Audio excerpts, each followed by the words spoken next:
The story of Atlantis originated from the dialogues of the ancient Greek philosopher Plato, particularly his works in Timaeus and Critias. Plato described Atlantis as an advanced civilization located beyond the Pillars of Hercules, which eventually fell out of favor with the gods and was submerged beneath the sea. And this tale has captured our imagination throughout the ages.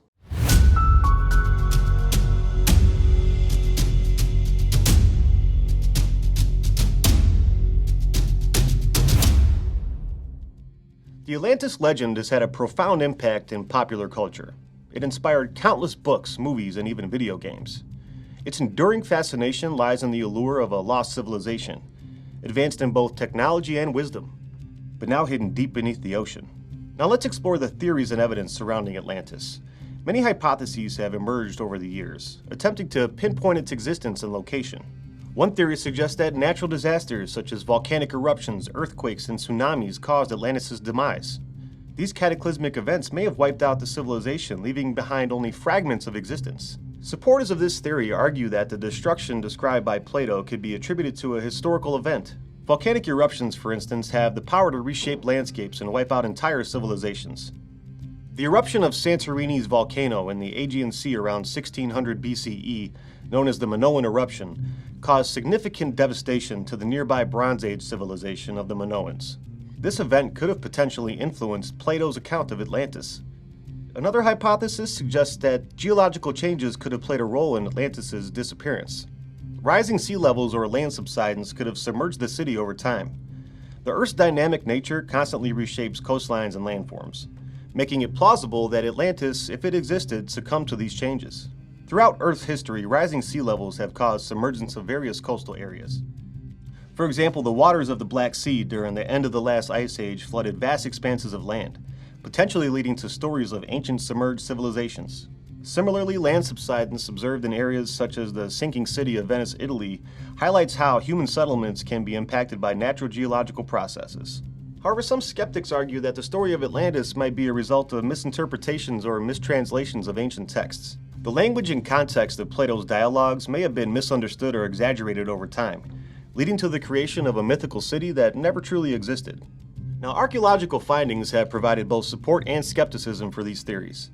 Some researchers point to potential sites like the Richat Structure in Mauritania, also known as the Eye of the Sahara.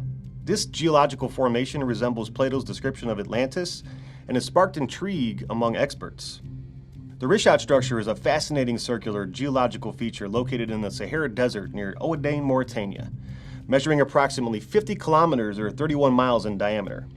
This prominent landmark has attracted considerable attention due to its unique and visually striking appearance. The concentric rings that characterize the Richat Structure have led to widespread speculation about its origin, with some even suggesting a connection to the legendary lost city of Atlantis. However, the prevailing consensus among experts is that the Richat Structure is a natural formation shaped by geological processes rather than a remnant of an ancient civilization. I personally don't think that the Richat Structure is a site of Atlantis, but I am fascinated with these geological formations, and there's a couple other ones that exist throughout the world as well. And with that, let's get into supporting evidence and scientific explanations for the Richat Structure. Geological formations like the Richat Structure are a product of dynamic processes that have shaped Earth's surface over millions of years. The circular shape of the structure is a result of erosion and subsequent uplift. Let's examine this in a little bit more detail. Geological features within and around the Richat Structure support the notion that it's a natural formation. Geological surveys and studies have provided valuable insights into the structure's composition and formation. The layers of sedimentary rock, including sandstone, limestone, and dolomite, found in the Richat Structure are consistent with those typically associated with natural geological processes. These sedimentary rocks were likely deposited over a long period, with subsequent erosion exposing the underlying layers.